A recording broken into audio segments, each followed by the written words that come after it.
Send me $3,000 for prom, my sister said. I replied, earn it yourself. A few minutes later, my parents texted, pay or get out of this family. That night, I pressed cancel, cancel, cancel. Everything by 8:30 the next morning. Hey, Reddit, Candace here. Figured I'd finally share a story that's been sitting with me for a while. The kind that starts with family drama and ends with a reality check I didn't see coming. It's not one of those sappy forgiveness tales either. Just a woman realizing that sometimes helping turns into being used. Buckle up. This one got messy. I, Candace, 35, female, run my own small business, doing all right for myself. Nothing fancy, but I built it from the ground up. No handouts, no shortcuts, which is probably why what happened that morning pissed me off as much as it did. I was in the middle of a client call when my phone started buzzing like it was trying to self-destruct. I ignored it once, twice, and then again. By the fifth buzz, I thought something had caught fire somewhere. I glanced down, saw my sister's name, Lexi, and immediately rolled my eyes. She's 18, senior year, and the kind of person who treats every minor inconvenience like a national crisis. I let the call go to voicemail, thinking I'd deal with it later. Then a text popped up. Send me $3,000 for prom. I actually laughed out loud. During the meeting, my business partner looked at me like I was losing it. I thought maybe she added an extra zero by mistake, or it was some stupid joke. So I texted back, you mean $300, right? Nope. She hit me with, no, $3,000. Dress, limo, nails, photos, spa for my skin, hair. I want it to be perfect. I just stared at my phone for a full 30 seconds. $3,000 for a high school dance. I could throw a decent weekend trip for that money and still have cash left for steak. I typed back, you've officially lost your mind. Get a job and earn it. Simple, direct. End of conversation, right? Wrong. Within a few minutes, my phone lit up again. This time, it wasn't her. It was my mom. Your sister's worked so hard this year. Don't be selfish. Help her. Then my dad. Pay for her prom, Candace. It's the right thing to do. The right thing to do. That phrase has been their favorite line since forever. It basically translates to, do what we say, no questions asked. I put the phone face down on the desk and stared at it like it had just insulted me. I'd helped my family plenty, more than I should have, honestly. Every time they said they were tight on bills or needed a little help, I wired money, no hesitation. But $3,000 for a prom? That wasn't help. That was entitlement with glitter on top. The rest of the day was a blur. I kept checking my phone between tasks, hoping someone would text back an apology, or at least an ounce of common sense. Nothing. Just silence. Around noon, I got a voicemail from my sister. I didn't even need to hit play. I knew exactly how it would sound. Whiny, guilt-trippy, dramatic. I still listened anyway because I'm a glutton for punishment. Her voice blasted through the speaker. You're so selfish, Candace. It's just prom. Why can't you help me for once? For once. I nearly dropped the phone. For once. I've been paying their bills for years. I'm the one who helped after Dad stopped working. I deleted the voicemail halfway through. By 3, I was too irritated to focus. I closed my laptop and sat there replaying the whole thing in my head. My sister's tone, my parents' texts, all of it screamed one thing. They expected me to say yes. Not hoped, not asked, expected. That's what got under my skin the most. Somewhere along the line, helping turned into obligation.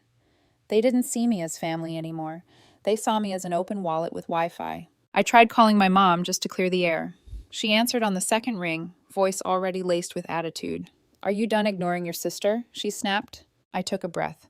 Mom, I'm not paying $3,000 for a high school dance. That's ridiculous. You can afford it, she shot back. You own your own business. It's not like you're struggling. And that doesn't mean I'm financing a circus, I said. She's 18. She can get a part-time job. You don't talk to your family like that, she hissed. We're struggling, Candace. You have no idea what we've been through. Struggling, I said, half laughing. Then why does she need a designer dress and a limo? Silence. Then she hung up. Not a single, we'll talk later. Just click. Then Dad followed up with, pay for your sister's prom, or don't bother calling yourself part of this family. I just stared at the screen, stunned. That wasn't a request. That was a threat.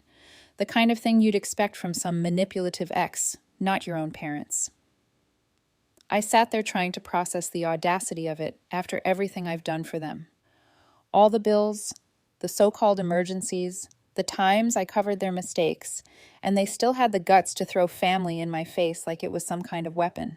5 minutes later, Dad texted again. "You're supposed to help. Don't make this harder than it has to be." That one sat in my head for hours.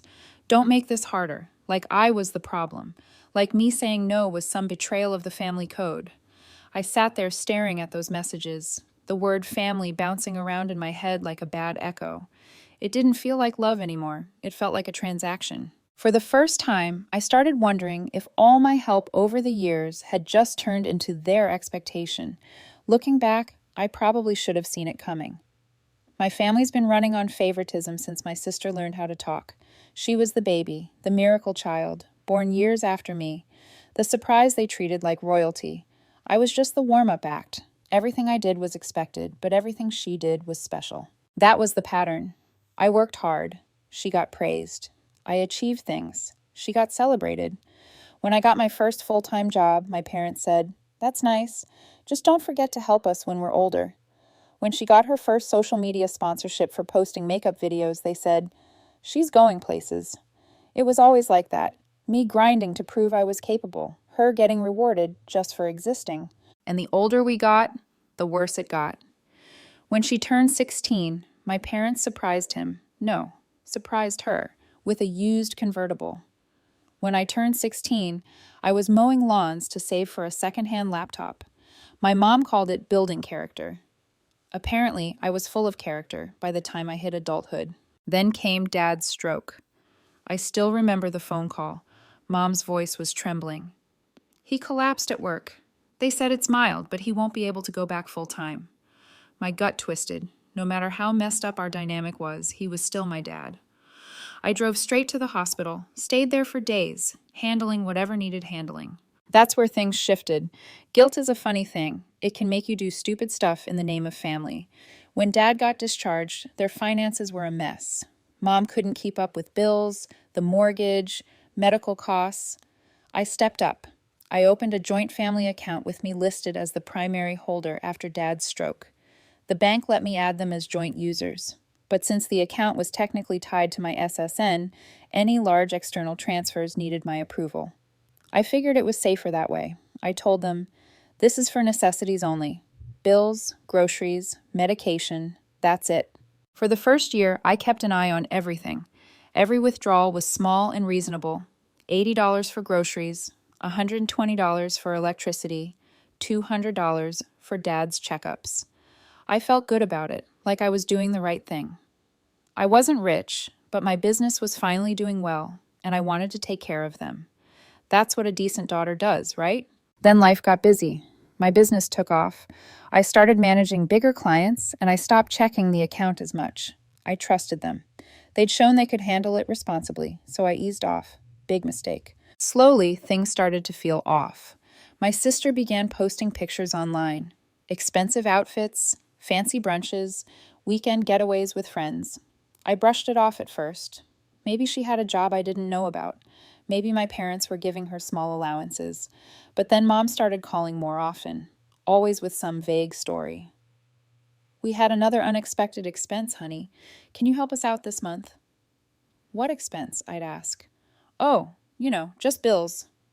Always bills. Never any specifics. And Dad, he barely talked anymore. Every time I tried asking what was going on, he'd deflect. "Your mom's handling it," he'd say, voice flat, or, "It's under control." I told myself not to overthink it. They'd been through enough. Dad couldn't work. Mom was probably stressed. And my sister was young. I kept sending money when they asked. Sometimes I'd ask how the account was doing, and Mom would say, "We're careful. Don't worry." But I did worry. I just didn't act on it. Looking back, I think I didn't want to know the truth. I wanted to keep believing I was doing something good, that I was the responsible one, holding things together while they tried their best. The idea that they might actually be taking advantage of me was too ugly to process. But things kept stacking up. The calls for money came more frequently. The explanations got vaguer. My sister's lifestyle somehow got flashier, even though she didn't have a job. The math didn't add up, but I ignored it. When you grow up being the problem solver, you start confusing being used with being needed. It's embarrassing to admit it now, but I think part of me liked being the dependable one, the one who could fix things, the one they turned to. It made me feel like I finally mattered in a family that never really saw me unless they wanted something. And yeah, maybe that's why I didn't notice sooner, because deep down I didn't want to believe they were taking advantage of me. I wanted to believe they were just struggling, that helping them was the right thing. Turns out it was just the convenient thing for them. So yeah, call it stupidity, call it denial, whatever you want. I ignored every red flag because I didn't want to face the reality that my family didn't need saving. They just needed someone willing to pay the price for their comfort. And for years, that someone was me. The next morning, I was back at work trying to get my head straight. I told myself I'd ignore their messages, focus on clients, and move on. Then my phone buzzed with that specific tone I hadn't heard in a long time. My bank alert. I looked down and froze. Alert. Pending external transfer $5,000. Because I was the primary account holder, the bank froze the transfer and sent me a confirmation alert. I hadn't seen one of those in years. For a second, I thought I misread it. Then I saw the time, 8:42 a.m., less than 24 hours after my sister demanded $3,000 for prom. My pulse jumped. I'd set that alert years ago to notify me about any withdrawal over $20,500. It was a security measure I completely forgot existed. And now suddenly, it was flashing at me like a warning siren. I opened my banking app and stared at the pending notification. $5,000 from the joint family account. It wasn't processed yet, just sitting there waiting for confirmation. My gut twisted. I hadn't touched that account in months. Since the account was technically under my name, any big transfer like that needed my manual approval. They could swipe their debit cards freely for everyday stuff, groceries, gas, whatever, but this was different. It meant someone had tried to send money out of the account completely. Either way, I wasn't about to just hit approve. I called my sister first. She picked up after the second ring, sounding like she'd just woken up. "Morning," I said, voice flat. "You try to move $5,000 out of the family account?" "What?" she mumbled. "No, what are you talking about?" "Don't play dumb, Lex. I got a notification. $5,000 pending transfer." "I didn't do anything," she said quickly, her tone flipping from sleepy to defensive. "Ask Mom." "So you have no idea about this?" "No," she snapped. "And stop accusing me of stuff. You're being paranoid." "Yeah," I said. "Funny how paranoid always ends up being right in this family." She huffed. "You're ridiculous," and hung up. Typical. Next up, Mom. I didn't even want to call, but I had to. She answered on the first ring, already in her sweet but manipulative tone. "Candace, how are you?" "How?" "Cut it," I said. "Why is there a $5,000 transfer pending from the joint account?" There was a pause, then she said, "Oh, that. Don't worry. It's just something we needed to cover. You can go ahead and approve it." "Cover what exactly?" I asked. Bills, repairs, things like that. "Bills don't cost $5,000, Mom." She sighed loudly, like I was the one being unreasonable. "Your father's been stressed. Your sister has prom coming up. We're just trying to make things easier." I laughed, but there wasn't a trace of humor in it. So, easier means draining the account without asking. "Don't be dramatic," she snapped. "You act like we're stealing from you." "You're not stealing," I said. "Watch your mouth," she said coldly. "We're family. You wouldn't even have that business if we hadn't supported you." "Supported me?" I repeated. "You mean the moral support of constant guilt tripping?" "Candace, you need to calm down. Approve the transfer and stop making everything a fight."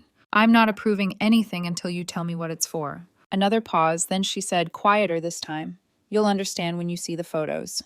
"What photos?" "Your sister's prom." And that was it. She hung up. I sat there staring at my phone like it had insulted my intelligence. Photos. She wanted me to approve a $5,000 transfer for prom pictures. I refused it immediately. I didn't even bother calling my dad. He'd just echo her nonsense. "Your mother's handling it," or "Don't stress her out." Same script every time. My brain was running in circles. If they were confident enough to request $5,000 in one shot, how many smaller transactions had slipped past me without alerts? I hadn't checked the detailed history in months, maybe years. I needed answers, real ones. That's when I thought of Sam. Sam's a longtime friend and my go-to whenever something smells fishy. He's a lawyer, sharp as hell, and not the type to sugarcoat things. I shot him a quick text. Hey, need legal eyes on something? Might be family related. He replied in seconds. That sounds bad already. Come by the office tonight, 6 p.m. Perfect, I wrote back. The rest of the day, I couldn't focus on a single thing. Every time my phone buzzed, I thought it was another withdrawal. I kept checking the app, just to make sure that pending status hadn't switched to approved. It didn't. Not yet. Not. But the timing, the excuses, the casual way Mom talked about it, it all fit too neatly. They weren't panicking because to them, this wasn't stealing. It was normal. It was expected. When 6 rolled around, I drove to Sam's office. He was waiting, sleeves rolled up, sipping coffee like he'd already predicted the mess. What's up? He asked. I laid it all out. The prom text, the guilt tripping, the $5,000 alert. He leaned back. You didn't approve it, right? Of course not. Good, he said. Bring your laptop tomorrow. I'll help you dig through the account history. Let's see what they've been doing. I nodded. Thanks, I've got a bad feeling about this. You should, he said. If this isn't their first time, it's going to get ugly. I stopped a $5,000 transfer, but the damage had been happening for a long time. And as I sat there staring at the screen that night, it hit me. They hadn't just asked for help. They'd built their lifestyle around expecting it. By the next evening, I was done guessing. I drove to Sam's office straight after work, still wearing the same half-ironed shirt from the morning. The whole day had been noise, calls, emails, and that same $5,000 alert sitting in my inbox like a ticking time bomb. I didn't approve it, obviously, but I needed to know what was really going on. No more maybe.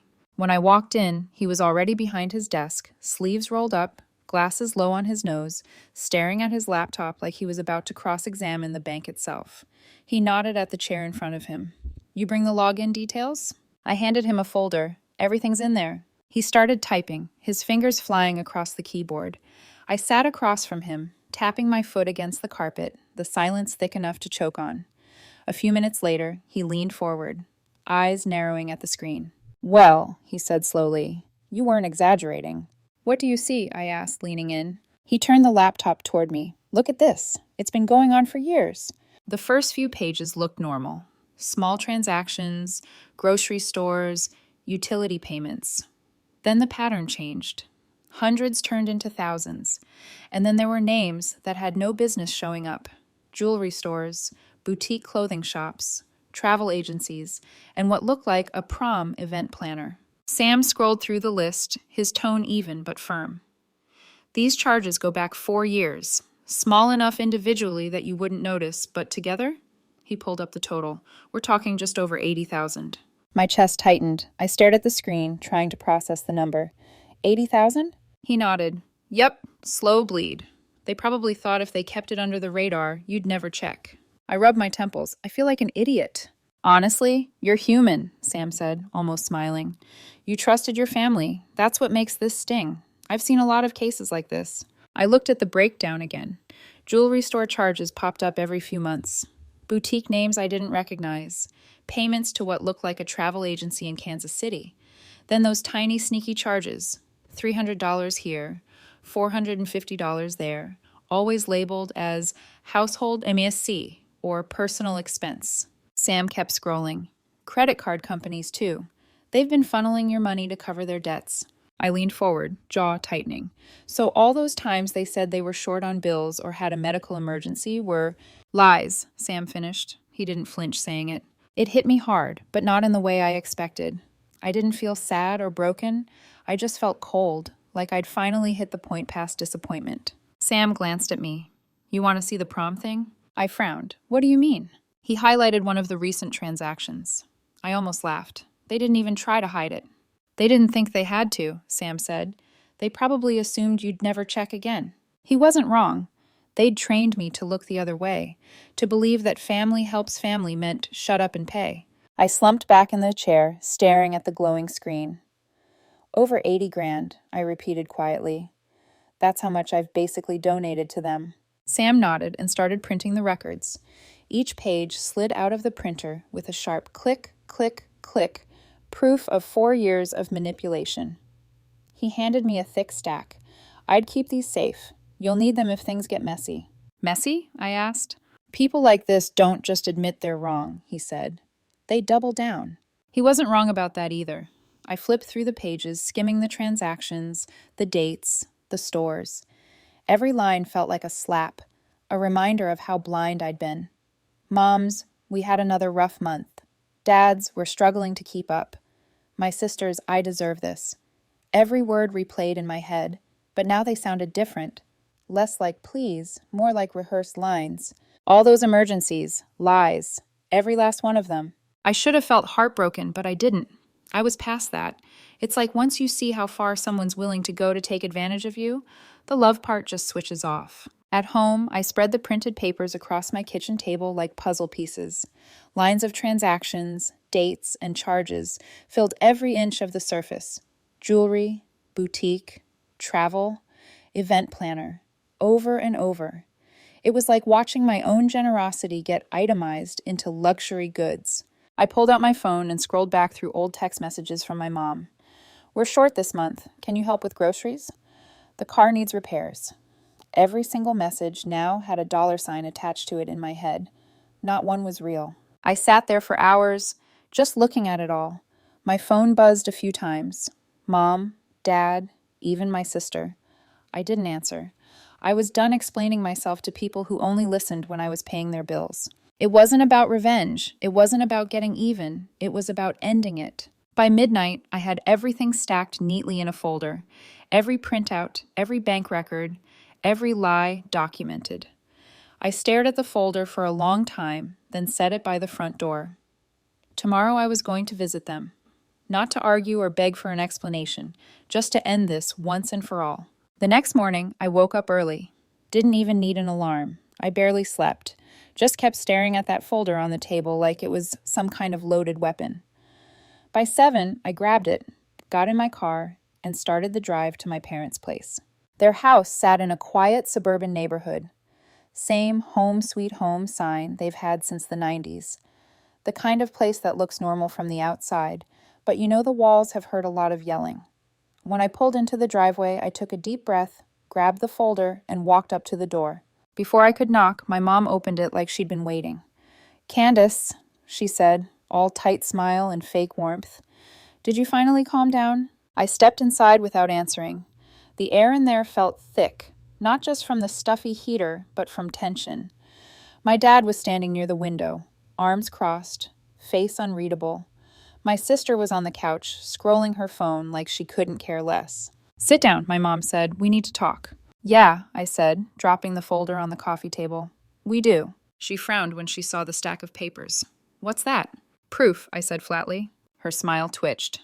"Proof of what?" I sat down, spread the papers out slowly. "Let's start with this one. Payments to credit card companies. Over 4 years, you used my money to pay off at least 3 different cards. Then there's the jewelry store charges, the boutique receipts, and... Oh!" I pulled one sheet out and slid it across the table. "The prom planner. That one's new." My sister glanced up from her phone for half a second, then looked back down. Not even a flinch. My mom's face went from pale to red in record time. "How dare you dig through our finances," she snapped. "That's private." I let out a dry laugh. "Private? It's my account." "You think we're stealing from you?" she shot back. "Do you want me to read the totals out loud?" I said, flipping another page. "Because this one here," I tapped the line item. "Want to explain that one?" My dad finally spoke, his voice low but firm. "You're supposed to help us, Candace. We raised you. You wouldn't even be where you are without us." I turned to him slowly. "You mean the same way I helped when I covered your bills after the stroke? When I paid your mortgage twice? Or when I set up this account to keep things afloat while you said you were drowning?" He looked away, jaw tight. "You don't understand. Debt piles up.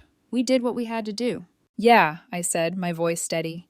"You did it with my money." My mom slammed her hand on the table. "You're ungrateful. After everything we've done for you." I cut her off. "Everything you've done for me? You mean the lectures, the guilt trips, and the lies?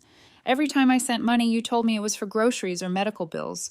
Turns out it was to keep your luxury spending alive." She pointed a shaking finger at me. "We did it for your sister. She deserves a better start than we gave you." I stared at her, genuinely speechless for a second. "A better start? You've already given her everything she's ever wanted. Meanwhile, I had to fight for every inch I got. You didn't even come to my business launch because she had a dance recital." "She's our baby," Mom said, like that excused everything. She's 18, I said. She's not a baby. She's rotten spoiled. My sister finally looked up, rolling her eyes. You're being dramatic, she said, her voice dripping with attitude. It's just money. I turned to her, calm but sharp. You don't get to say that when it's not your money. She sank back into the couch, muttering something under her breath. I didn't even care what it was. Mom leaned forward, her voice low and trembling. You think you can just walk in here and judge us? You're not perfect either. You cut us off emotionally. You never visit. You act like you're better than us. I leaned back in the chair, folded my arms, and said, You're right. I am better than being used. I worked for everything I have. You turned my help into a paycheck, and now you're angry that the ATM finally stopped spitting cash. That shut her up for a second. Dad tried to step in again. You can't just abandon your family like this, daughter. I stood up, gathering the papers. You abandoned me first, I said quietly. The moment you decided lying was easier than asking. Mom shot up from the couch. Don't walk out on us, Candace. You're destroying everything we've built. I paused at the doorway and looked back. No, Mom, you did that the day you taught my sister that love comes with a price tag. Her face froze. Dad looked away. My sister kept scrolling like nothing happened, and just like that, I knew there was nothing left to say. I walked out the door while they yelled behind me. Words like selfish, heartless, and ungrateful echoed through the hallway. None of it stuck. For once, it didn't even hurt. For the first time in years, I felt free. That feeling stayed with me the whole drive home. The yelling, the guilt trips, all of it just faded behind me like static. I didn't feel like a bad daughter or some heartless jerk. I felt like a woman who'd finally stopped drowning. By the time I got back to my place, I already knew what I needed to do next. The joint account had to go. I logged into the bank and pulled up the same account I'd opened years ago to help them. Because I was the primary holder, closing it was easy. The bank just revoked their access, froze their cards, and wired the remaining balance back to me. It took about 10 minutes to erase 4 years of being their personal ATM. When it was done, I drafted one final text. No long explanation, no speeches, no emotional closure, just this. Accounts closed. Don't contact me again. I hit send and set the phone down. Didn't even take a full minute for it to start buzzing. First my mom, then my dad, then my sister. The screen lit up like a Christmas tree. Mom's messages came in waves. Candace, what have you done? You're being cruel. We have bills to pay. Dad's tone was colder. This isn't the way to handle things. You're tearing the family apart. Don't do something you'll regret. Then came my sister, of course. Wow, you're seriously pathetic. You ruined everything for me. I hope you're happy, loser. I watched the messages flood in one after another. Then I did what I should have done years ago. I blocked them. All of them. Texts, calls, emails, gone. The silence that followed felt almost unreal. For weeks, my phone didn't buzz. No emergencies. No guilt trips. No, we're struggling texts. For the first time in my adult life, I could actually breathe without feeling like I owed someone an apology for being successful. I poured myself into my work. My business grew, clients kept coming in, and my days were quieter. Not peaceful right away, just quiet in that weird way when your brain's still waiting for chaos that never comes. Every once in a while, I'd wonder what they were doing. Not because I missed them. I didn't. But because curiosity is a hard habit to kill. I never reached out, though. I'd made my line clear. About 3 months later, I got my answer anyway. It came from my cousin Tyler, one of the few relatives who still had a functioning moral compass. He called one afternoon while I was on lunch break. Hey, he said carefully, you hear what's going on with your folks? I frowned. No. Why? They, lost the house. I stopped mid-bite. What do you mean, lost it? Foreclosure. Apparently they couldn't keep up with payments. Moved into some small apartment near downtown. I leaned back in my chair. You're kidding. He sighed. Wish I was. They filed for bankruptcy last month. I didn't say anything for a moment. Not because I was shocked. More like because I wasn't. Deep down, I'd seen it coming the whole time. You can only fake stability for so long before reality catches up. Tyler kept talking. Your sister's working now, though. Retail job at one of those clothing chains. First time she's ever had a job. I think that one actually made me smirk. Guess the prom fund finally ran dry. He let out a short laugh. Yeah, life hit them hard. We talked a few more minutes, mostly small stuff, then hung up. I just sat there for a while after, staring out the window. The sky looked clearer that day. Maybe it was just in my head, but everything felt lighter. They'd burned through all the money. lost the house they bragged about for years, and the same sister who called me selfish was now folding clothes for minimum wage. I didn't feel joy about it. No part of me was sitting there celebrating their downfall. What I felt was closer to clarity, like the universe finally adjusted its balance sheet. For years, I carried them, convinced myself I was being a good daughter, that helping them was what family meant. But now, with the noise gone, I realized something simple and ugly. They never wanted me to stand beside them. They just wanted me to hold them up. And the moment I stopped, they collapsed. That's not family. That's dependency, dressed up as love. Weeks passed, then months. Life moved on. I started sleeping better, eating better, even laughing more. My business hit new highs because I wasn't constantly bleeding money or energy trying to save people who didn't want saving. Never again. Somewhere in that silence, I realized something I wish I'd understood years ago. Family doesn't mean lifelong debt. It's supposed to be built on love, not obligation, on respect, not manipulation. The moment money became the glue, it stopped being family. So yeah, I lost them. But I gained something better, myself. Months passed since I walked out of that house, and honestly, I didn't realize how much tension I'd been carrying until it was gone. No late-night guilt calls. No, we're short on bills texts. No fake emergencies. Just silence. The kind that doesn't feel lonely, just peaceful. Every so often, my cousin Tyler would check in with updates. I didn't ask, but he'd tell me anyway, like he was trying to keep me in the loop without dragging me back into it. Then one afternoon, about 8 months after I went no contact, I heard a knock at the door. I almost didn't open it, but curiosity won. When I looked through the peephole, my stomach dropped a little. There they were, my mom and my sister, standing side by side like they'd practiced the pose. My mom was holding a small bag, like she'd brought something, probably an emotional prop. My sister had her arms crossed, wearing sunglasses even though it was cloudy out. I opened the door halfway. What do you want? Mom's smile was tight, rehearsed. Can we come in? We just want to talk. Talking's not usually what you come here for, I said. She sighed, her voice soft. Please, Candace, we've made mistakes. We just want to fix things. I looked at both of them, trying to read their faces. My sister couldn't even make eye contact. She was scanning my porch like she'd rather be anywhere else. Against my better judgment, I stepped aside and let them in. Mom immediately launched into it. We've been through a lot since you left, she said, sitting down. Your father's been sick again. We lost the house. Things have been hard. I heard, I said flatly. She nodded quickly, like she was hoping sympathy might crack me open. We've realized how wrong we were. You were only trying to help, and we took advantage of that. We're truly sorry. My sister finally spoke up, her tone robotic.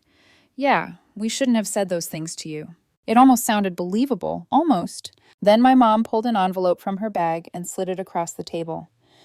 We're trying to get back on our feet, but the debts, well, they're piling up again. The bank's being impossible. We just need a little help, this one last time. There it was, the real reason for the visit. I leaned back and stared at them both.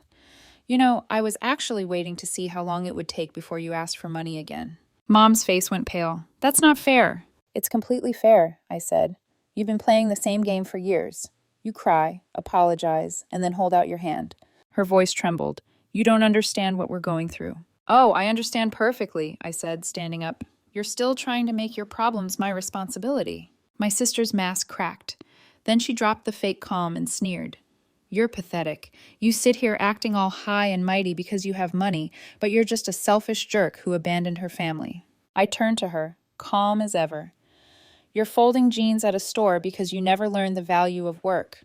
Don't talk to me about responsibility. Her jaw dropped, and for once she didn't have a comeback. Mom stood up too, tears welling in her eyes. You've changed, Candace. You used to care about us.